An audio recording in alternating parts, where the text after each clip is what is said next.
এর আগে আপনাদের অনেক রকম পটলের রেসিপি শেয়ার করেছি।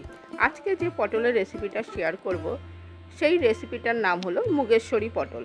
তাহলে শুরু থেকে শেষ পর্যন্ত দেখুন, আশা করি আপনাদের ভালো লাগবে। এই রেসিপিটা বানানোর জন্য 500 গ্রাম পটল নিয়েছি, আর পটলগুলো বেশি বড় নিইনি, মিডিয়াম সাইজের নিয়েছি। এবার পটলগুলো কেটে নেব। পটলগুলো কিভাবে কাটছি একটু দেখবেন। প্রথমে পটলের খোসাটা একটু গ্যাপ রেখে রেখে ছাড়িয়ে নিলাম। এবার পটলের দুটো মাথা চিড়ে নেব, যাতে ভেতরে তেল নুন মশলা ঢোকে। এইভাবে সব পটলগুলো কেটে ধুয়ে নিয়েছি। আর পটলের দুটো মাথা চিড়ে নিয়েছি, কতটা চিড়েছি আপনাদের দেখিয়ে দিলাম। এবার নুন আর হলুদ পটলগুলো মাখিয়ে নেব। নুন আর হলুদ দিয়ে দিলাম। এবার পটলগুলো ভালো করে মাখিয়ে নিচ্ছি। কিছুক্ষণের জন্য এবার পটলটা রেখে দেবো। এবার গ্যাস জ্বেলে কড়া বসিয়ে দিলাম। কড়ার মধ্যে মুগ ডালটা শুকনো কড়াই ভেজে নেব। ডালটা বেশি লাল করে ভাজবো না, হালকা করে ভেজে নেব। ডালটা ভাজা হয়ে গেছে, নামিয়ে নিচ্ছি। এবার ডালটা আমি কিছুক্ষণের জন্য ভিজিয়ে রাখবো। ডালটা ওদিকে ভিজতে থাকুক, এদিকে আবার গ্যাস জ্বেলে কড়া বসিয়ে দেবো। কড়ার মধ্যে দিলাম সর্ষের তেল। রান্নাটা সর্ষের তেলেই করব। তেলটা গরম হয়ে গেছে, এবার পটলগুলো ভেজে নেব। আর পটলগুলো খুব লাল লাল করে না ভাজলেও হবে।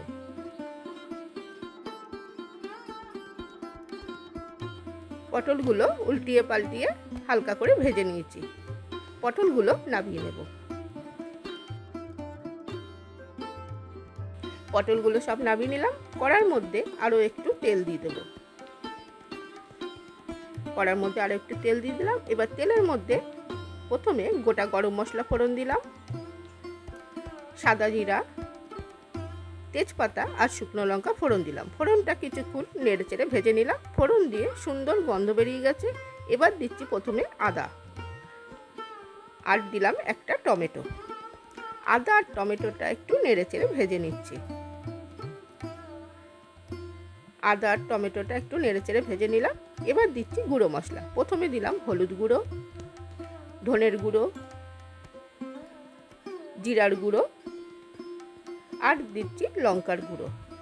আপনারা যেমন পরিমাণে ঝাল খাবেন তেমন পরিমাণে লঙ্কার গুঁড়ো দেবেন। এবার অল্প পরিমাণে জল দিয়ে মশলাটা কষিয়ে নেব। মশলাটা দেখুন কিছুক্ষণ কষিয়ে নিয়েছি, তেলও ছাড়তে শুরু করেছে। পুরোপুরি মশলাটা কষানো হয়ে গেছে। এবার ডালটা ভালো করে ধুয়ে নিয়েছি, ডালটা দিয়ে দিলাম। ডালটা দিয়ে মশলার সঙ্গে কিছুক্ষণ নেড়ে চেড়ে নিচ্ছি। ডালটা মশলার সঙ্গে কিছুক্ষণ নেড়ে চেড়ে নিয়েছি। এবার দিচ্ছি পরিমাণ মতো নুন আর স্বাদ মতো চিনি। নুন আর চিনিটা দেওয়ার পরেও কিছুক্ষণ নেড়ে চেড়ে নিলাম। এবার অল্প পরিমাণে জল দিলাম। একবারে বেশি পরিমাণে জলটা দেব না। এবার ডালটা সিদ্ধ হওয়ার জন্য কিছুক্ষণ ঢেকে রাখবো। প্রায় 5 থেকে 10 মিনিট পর ফিরে এলাম। এবার ঢাকাটা তুলে একটু দেখে নেব ডালটা সিদ্ধ হয়েছে নাকি। আর ডালটা এখনই আমি পুরোপুরি সিদ্ধ করব না, কিছুটা সিদ্ধ হলেই এবার পটলগুলো দেব। এবার পটলগুলো দিয়ে দিলাম। পটলগুলো দেওয়ার পর ভালো করে নেড়ে চেড়ে নিচ্ছি। আর আজকে রান্নাটা আমি জল দেব না, আমি লিকুইড দুধ দিলাম। এখানে 1 কাপের পরিমাণ দুধ আছে। দুধটা দিয়ে দিলাম, দিয়ে ভালো করে নেড়ে চেড়ে নিচ্ছি। আবার কিছুক্ষণের জন্য ঢেকে দেব। আবার কিছুক্ষণের জন্য ঢেকে দিয়েছিলাম। এবার ঢাকাটা তুলে দেখে নেব ডালটা আর পটলটা সিদ্ধ হয়েছে নাকি।